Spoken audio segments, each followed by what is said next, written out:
Hello world മീൻസിൻ്റെ പുതിയൊരു വീഡിയോയിലേക്ക് എല്ലാവർക്കും സ്വാഗതം.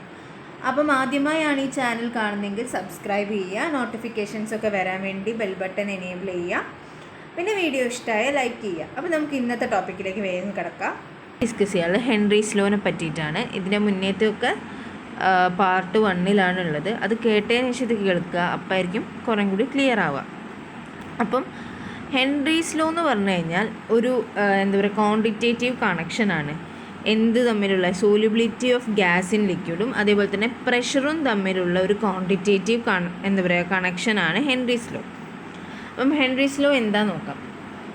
At constant temperature the solubility of a gas in liquid is directly proportional to the pressure of gas in equilibrium with the solution. അപ്പം ഒരു constant പ്രഷറിൽ എന്താണ് solubility of gas, ലിക്വിഡിൽ എത്രത്തോളം gas soluble ആവും എന്നുള്ളത് ഡയറക്റ്റ്ലി പ്രൊപ്പോർഷണലാണ്. എന്തിന്? പ്രഷറിന്. ഇവിടെ നമ്മൾ സൊല്യൂബിലിറ്റി ഓഫ് ഗ്യാസിനെ സി എന്നാണ് റെപ്രസെൻ്റ് ചെയ്യുന്നത്. ഡെഫിനിറ്റ് ടെമ്പറേച്ചറിലുള്ള സൊല്യൂബിലിറ്റി ആണ്. പിന്നെ പി എന്നുള്ളത് പാർഷ്യൽ പ്രഷറാണ്. ഇതിൻ്റെ നടുവിൽ ഈ കെ എച്ചില്ലേ, ഇതിങ്ങനെയല്ല കേട്ടോ എഴുതേണ്ടത്. അത് ഇവിടെ നമുക്ക് ടൈപ്പിങ്ങിൽ കിട്ടായിട്ടാണ്. കെ താഴെയായിട്ട് വേണം എന്ത് എഴുതാൻ, എച്ച് എഴുതാൻ. ഓക്കെ, ഇങ്ങനെ വേണം എഴുതാൻ. അപ്പം C is equal to K H into partial പ്രഷറിൻ്റെ പി. ഓക്കെ, ഇങ്ങനെ വേണം കേട്ടോ എഴുതാൻ. ഞാൻ അവിടെ ടൈപ്പ് ചെയ്യാൻ കിട്ടാത്തതുകൊണ്ടാണ് അങ്ങനെ എഴുതിയത്, അതുകൊണ്ട് ഇവിടെ എഴുതി കാണിച്ചത്. അപ്പം ഈ കെ എച്ച് എന്ന് പറയുന്നത് എന്താണ്? ഹെൻറീസ് ലോ കോൺസ്റ്റൻ്റ് ആണ്. അതിൻ്റെ യൂണിറ്റ് മോൾ പെർ ATM ആണ്. മോൾ പെർ ATM ആവാം, മോൾ പെർ ബാർ ആവാം, അതൊക്കെ ആ ഒരു പ്രഷറിൻ്റെ യൂണിറ്റ് അനുസരിച്ചിട്ട് കേട്ടോ.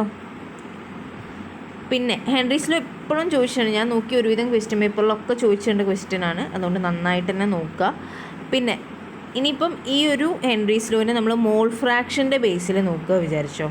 അപ്പോൾ എങ്ങനെയാണ് അറിയാൻ വരുന്നത്? Mole fraction of gas in the solution is directly proportional to partial pressure of gas in equilibrium with the solution.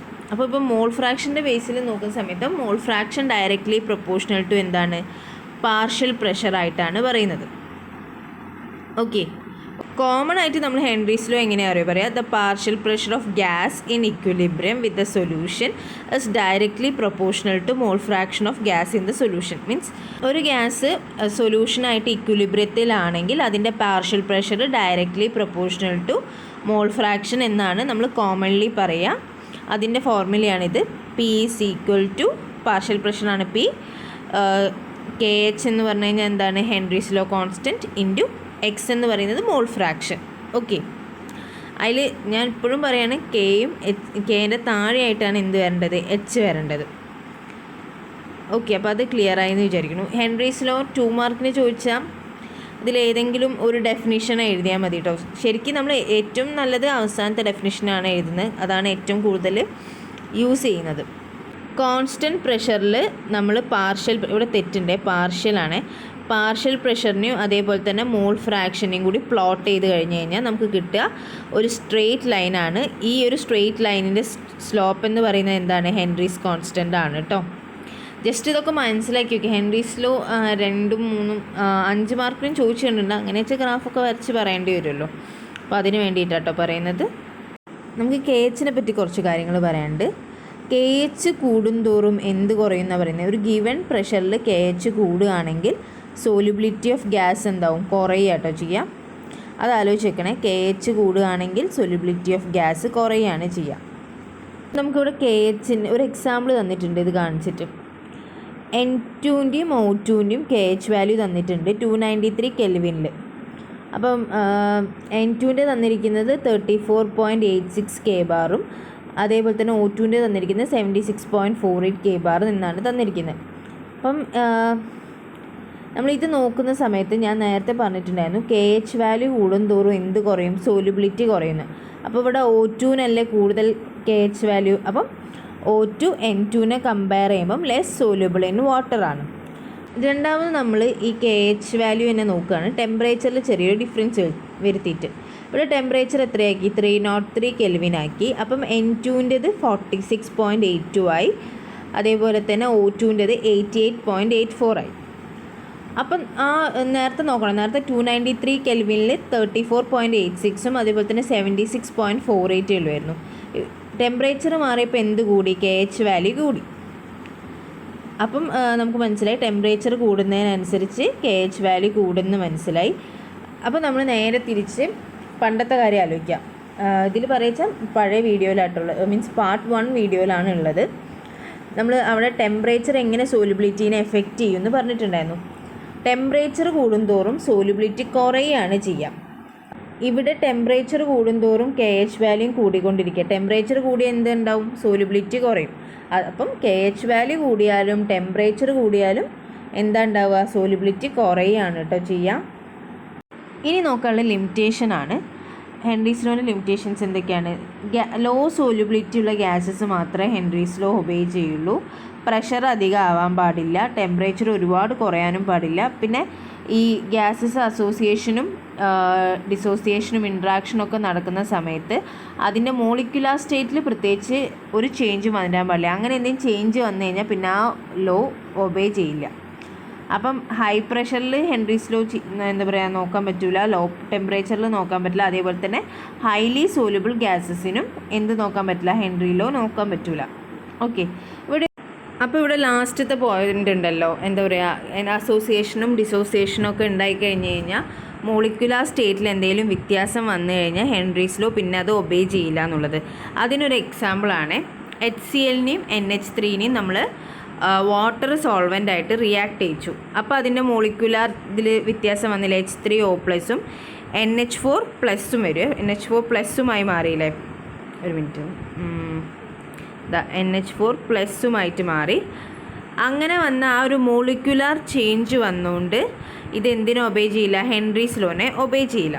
ഈ ഒരു കേസിൽ ഇവിടെ വാട്ടറിന് പകരം ബെൻസീൻ ആയിരുന്നുവെങ്കിൽ സോൾവെൻറ്റ് എന്ത് നടന്നേനെ? ഹെൻറീസ് ലോ ഒബേ ചെയ്തേനെ. കാരണം എന്താ, ഇവിടെ പ്രത്യേകിച്ച് കെമിക്കൽ ചേഞ്ചസ് ഒന്നും ബെൻസീൻ കൊണ്ടുവരാത്തതുകൊണ്ട്. അപ്പം അതാണ് അതിൻ്റെ ലിമിറ്റേഷനെ പറ്റി പറയാനുള്ളത്. ഇനി അപ്ലിക്കേഷൻ നോക്കുന്ന സമയത്ത് ഈ സോഫ്റ്റ് ഡ്രിങ്ക്സ് അതേപോലെ സോഡ വാട്ടറൊക്കെ മാനുഫാക്ചർ ചെയ്യുന്ന സമയത്ത് ഹൈ പ്രഷറിൽ സീൽ ചെയ്യും. കാരണം എന്താ, പ്രഷർ കൂടുന്തോറും ഗ്യാസിൻ്റെ ലിക്വിഡിലെ സോലിബിലിറ്റി കൂടും.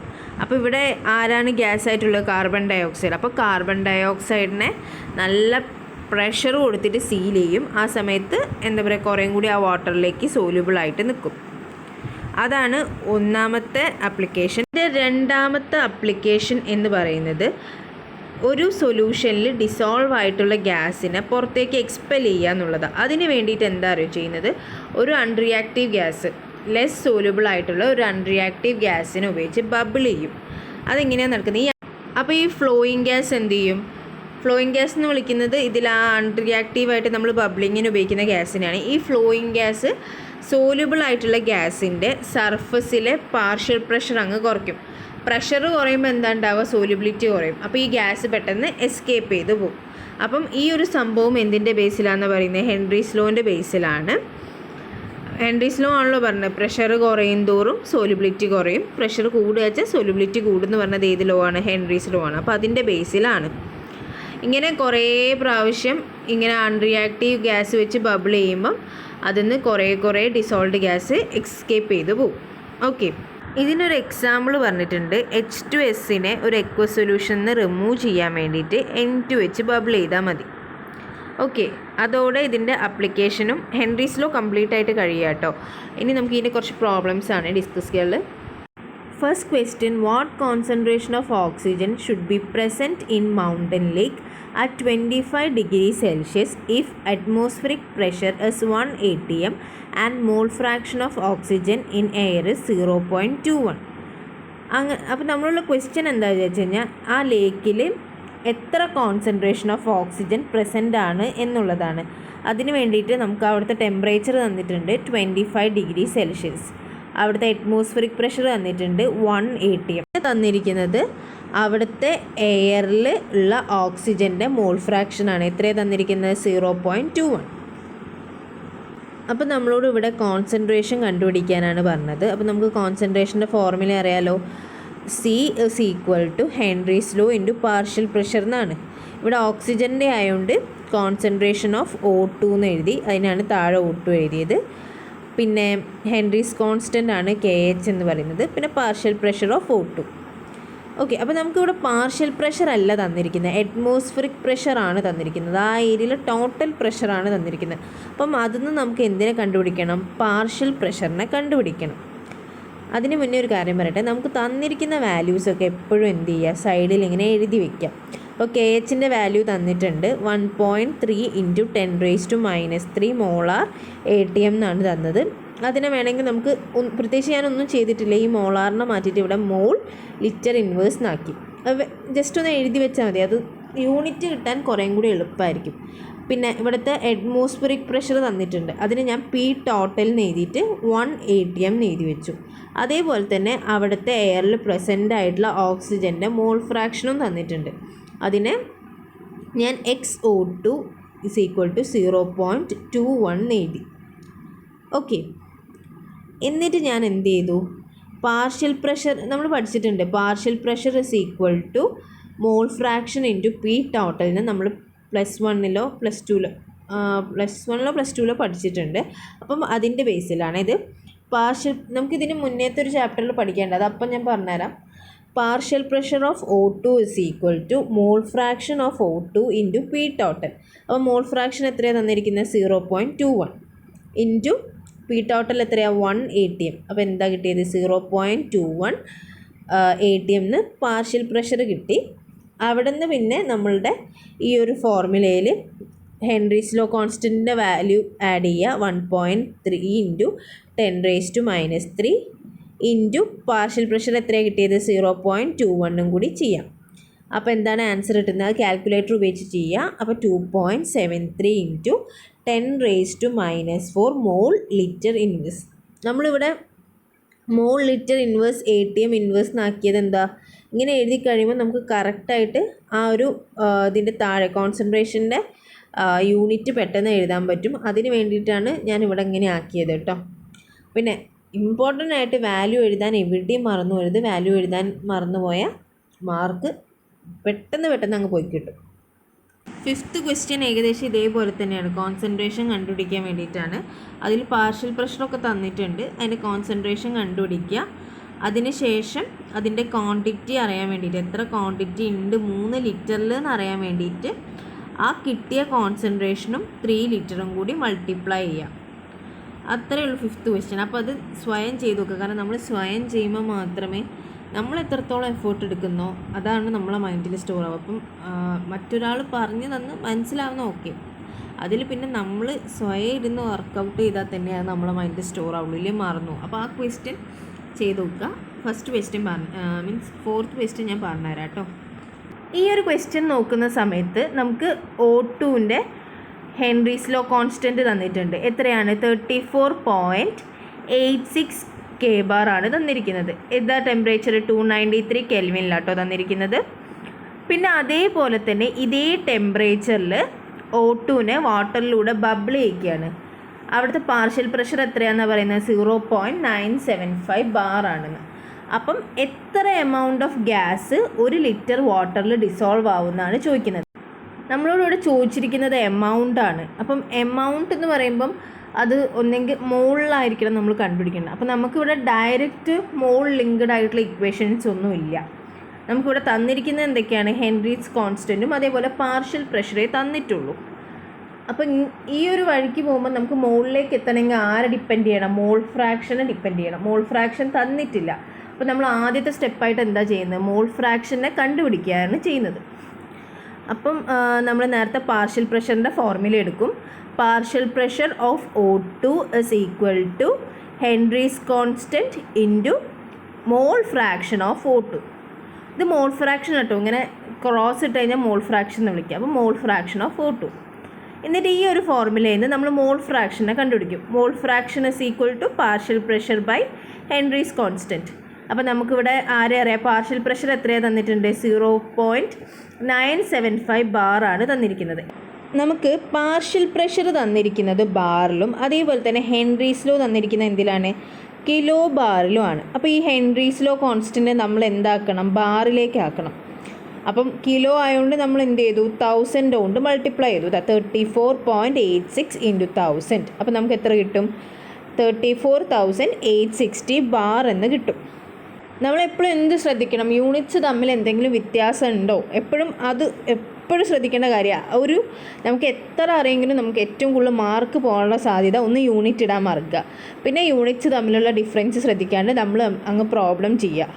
അപ്പം അതെപ്പോഴും നന്നായിട്ട് തന്നെ ശ്രദ്ധിക്കുക. അപ്പോൾ നമുക്ക് എത്ര കിട്ടി, എന്നിട്ട് അതിന് ശേഷം നമ്മൾക്ക് യൂണിറ്റ്സ് ഒക്കെ കറക്റ്റായി. അപ്പോൾ പാർഷ്യൽ പ്രഷർ എത്രയാണ്, 0.975 bar divided by 34,860 bar. KH 34,860 bar ആക്കി ഡിവൈഡ് ചെയ്യുമ്പോൾ നമുക്ക് എത്ര കിട്ടി, 2.795 ഇൻറ്റു 10⁻⁻5. ബാറും ക്യാൻസൽ ആയി പോയതുകൊണ്ട് ഇതിന് യൂണിറ്റ് ഇല്ല, മോൾ ഫ്രാക്ഷന് യൂണിറ്റ് ഇല്ലല്ലോ. ഇനി അപ്പോൾ മോൾ ഫ്രാക്ഷൻ എത്ര കിട്ടി, മോൾ ഫ്രാക്ഷൻ ഓഫ് O2 എത്രയാണെന്ന് കിട്ടി. ഇനി മോൾ ഫ്രാക്ഷൻ ഓഫ് O2ൻ്റെ ഫോർമുല എന്താ, ഇവിടെ ഇത് ഡിസോൾവ് ചെയ്യുന്നത് എന്തിലാണ്, വാട്ടറിലാണ്. ഇവിടെ നമുക്കിനി ഡിസ്കസ് ചെയ്യാനുള്ളത് മോൾ ഫ്രാക്ഷനെ വെച്ചിട്ടാണ്. അപ്പോൾ മോൾ ഫ്രാക്ഷൻ എന്താണെന്ന് ഞാൻ ഒന്ന് പെട്ടെന്ന് പറയാം. നമുക്കിപ്പോൾ ഒരു സൊല്യൂഷനിൽ ഏതെങ്കിലും ഒരു കോമ്പൗണ്ട് സൊല്യൂട്ടിൻ്റെയോ അല്ലെങ്കിൽ സോൾവെൻറ്റിൻ്റെയോ മോൾ ഫ്രാക്ഷൻ കണ്ടുപിടിക്കണമെങ്കിൽ അതിനുള്ള ഫോർമുലയാണ് number of moles of that compound. നമുക്ക് കണ്ടുപിടിക്കേണ്ട കോമ്പൗണ്ടൻറ്റിൻ്റെ number of moles divided by total ആ സൊല്യൂഷനിൽ എത്ര മോൾസ് ഉണ്ടോ അതിനെ വെച്ച് ഡിവൈഡ് ചെയ്യാം. അപ്പോൾ ഇവിടെ നമുക്ക് O2ൻ്റെ മോൾ ഫ്രാക്ഷൻ കിട്ടി. ഇനി അതിൽ നിന്ന് number of moles of O2 ആണ് കണ്ടുപിടിക്കേണ്ടത്. കാരണം ആ മോൾസ് കിട്ടുമ്പോഴാണ് എത്ര എമൗണ്ട് ഓഫ് ഓക്സിജൻ ആ വാട്ടറിൽ ഡിസോൾവ് ആയി നമുക്ക് മനസ്സിലാവുന്നത്. അപ്പോൾ അതിന് വേണ്ടിയിട്ട് നമ്മൾ മോൾ ഫ്രാക്ഷൻ്റെ ഫോർമുല എഴുതാണ്. Mole fraction of O2 is equal to number of moles of O2 divided by total number of moles in the solution. അതിനെ നമ്മൾ എങ്ങനെ എഴുതി, total number of moles in the സൊല്യൂഷനെ number of moles of H2O plus number of moles of O2 എന്ന് എഴുതി. അപ്പോൾ നമുക്ക് number of moles of H2O അറിയില്ലല്ലോ. അതിന് വേണ്ടി നമുക്കിവിടെ ഒരു ക്ലൂ തന്നിട്ടുണ്ട് ക്വസ്റ്റ്യനിൽ. എന്താ തന്നിരിക്കുന്നത്, ഡിസോൾവ് ചെയ്തത് 1 ലിറ്റർ ഓഫ് വാട്ടറിലാണ് എന്നാണ്. അപ്പോൾ ഈ 1 ലിറ്റർ വാട്ടർ ഉപയോഗിച്ചിട്ട് നമുക്കതിൻ്റെ നമ്പർ ഓഫ് മോൾസ് കണ്ടുപിടിച്ചൂടെ. 1 ലിറ്റർ എന്ന് പറഞ്ഞു കഴിഞ്ഞാൽ 1000, അതിൻ്റെ വെയിറ്റ് കിട്ടി 1000 ഗ്രാം ആണെന്ന്. ഡിവൈഡഡ് ബൈ H2Oൻ്റെ മോളിക്കുലാർ മാസ് നമുക്കറിയാലോ 18. അപ്പോൾ 1000 ഡിവൈഡഡ് ബൈ 18 ചെയ്തിട്ട് നമ്മൾ അതിൻ്റെ മോൾ കണ്ടുപിടിച്ചു. 55.56 മോൾ എന്ന് എഴുതണം. ഇവിടെ നമ്മൾ മോൾ എന്ന് എഴുതണം കേട്ടോ എപ്പോഴും. ഓക്കെ, അപ്പോൾ മോൾ ഫ്രാക്ഷൻ ഓഫ് O2 അറിയാലോ, അതിനെവിടെ സബ്സ്റ്റിറ്റ്യൂട്ട് ചെയ്ത് 2.797 ഇൻറ്റു 10⁻⁻5 അതിവിടെ സബ്സ്റ്റിറ്റ്യൂട്ട് ചെയ്തു. Number of moles of O2 നമുക്കറിയില്ല, അതുകൊണ്ട് അതിന് അങ്ങനെ തന്നെ എഴുതി. Number of moles of H2O നമുക്കിവിടെ കിട്ടിയില്ലേ, അതിനെവിടെ സബ്സ്റ്റിറ്റ്യൂട്ട് ചെയ്തു, പ്ലസ് NO2. ഓക്കെ, പിന്നെ ഈ ഒരു NO2 ഇതിനെ കമ്പയർ ചെയ്യുമ്പോൾ ഭയങ്കര ചെറുതായിരിക്കും. അതുകൊണ്ട് നമ്മൾ അതിനെ എന്താക്കുക, ഒഴിവാക്കുന്നത്. നമുക്ക് ചെയ്യാൻ കുറച്ച് എളുപ്പത്തിന് വേണ്ടിയിട്ട് ഇത് നമ്മൾ ഒഴിവാക്കുക. കാരണം ഇത് കമ്പാരിറ്റീവ്ലി ഭയങ്കര സ്മോൾ ആയതുകൊണ്ട് ഈ NO2നെ നമ്മൾ ഒഴിവാക്കിയിട്ട് എന്താക്കി എഴുതും, number of moles of O2 divided by 55.56 എന്ന് എഴുതും. ഓക്കെ, പിന്നെ നമുക്കങ്ങ് ചെയ്യാവുന്നതല്ലേ ഉള്ളൂ. എന്താ പറയുക, number of moles of O2 is equal to 2.797 into 10⁻5 into 55.56. അപ്പോൾ നമുക്ക് എത്ര ആൻസർ കിട്ടുന്നത്, 1.554 ഇൻറ്റു 10⁻⁻4 മോൾ എന്നാണ് ആൻസർ കിട്ടുന്നത്. ഓക്കെ, ക്ലിയർ ആയി എന്ന് വിചാരിക്കുന്നു. ഇവിടുത്തത് ജസ്റ്റ് ഇത് ഭയങ്കര സ്മോൾ ആയതുകൊണ്ട് ഇതിനെയൊക്കെ കമ്പയർ ചെയ്യുമ്പോൾ ഇത് ഭയങ്കര ചെറുതായതുകൊണ്ട് നമ്മൾ അതിനെ ഒഴിവാക്കുകയാണ് ചെയ്യുന്നത് കേട്ടോ. അത്രയേ ഉള്ളൂ, അത് വലിയ സംഭവമൊന്നുമില്ല. നമുക്ക് ചെയ്യാൻ എളുപ്പത്തിന് വേണ്ടിയിട്ടാണ്, ഒരുപാട് കോംപ്ലിക്കേറ്റഡ് ആക്കേണ്ട ആവശ്യമില്ലല്ലോ. മറ്റേതാകുമ്പോൾ നമ്മൾ ചെയ്ത് വരുമ്പോഴേക്ക് ഇത് മൾട്ടിപ്ലൈ ചെയ്ത് അങ്ങനെയൊക്കെ ചെയ്യേണ്ട, അതിൻ്റെ ആവശ്യമില്ല വിചാരിച്ചിട്ട്. അപ്പോൾ ഓക്കെ എന്ന് വിചാരിക്കുന്നു. അപ്പോൾ ഇതോടെ എന്ത് തീരുകയാണ്, ഹെൻറീസ് ലോ തീരും. അപ്പം നല്ലൊരു ഇമ്പോർട്ടൻ്റ് ആയിട്ടുള്ള ടോപ്പിക്കായിരുന്നു ഹെൻറീസ് ലോ. അത് കഴിഞ്ഞു. ഞാനൊരുവിധം ക്വസ്റ്റ്യൻ പേപ്പേഴ്സിലൊക്കെ കണ്ടു, അതുകൊണ്ടാണ് അത് എടുത്തത്. ചോദിക്കുമെന്നുള്ള അറിയില്ല, പക്ഷേ ഞാൻ നോക്കിയൊരു 2-3 ക്വസ്റ്റ്യൻ പേപ്പറുടെ ഞാൻ നോക്കി, അതിലൊക്കെ ഹെൻറീസ് ലോനെ പറ്റി ചോദിക്കുന്നുണ്ട്. അതുകൊണ്ടാണ് ഞാൻ ആദ്യം അതന്നെ ചെയ്തത്. ഇനി ഇതേപോലെ ഇമ്പോർട്ടൻറ്റ് ടോപ്പിക്സ് പെട്ടെന്ന് ചെയ്യാം. പിന്നെ കെമിസ്ട്രി കുറച്ചുകൂടി ടൈം ഉള്ളതുകൊണ്ട് ബോട്ടണിയും സുവോളജിയും പെട്ടെന്ന് തീർക്കാൻ മാക്സിമം നോക്കാം. അപ്പോൾ ഇനി വേറൊരു വീഡിയോയിൽ കാണാം. അതുവരെ എല്ലാവർക്കും ബൈ.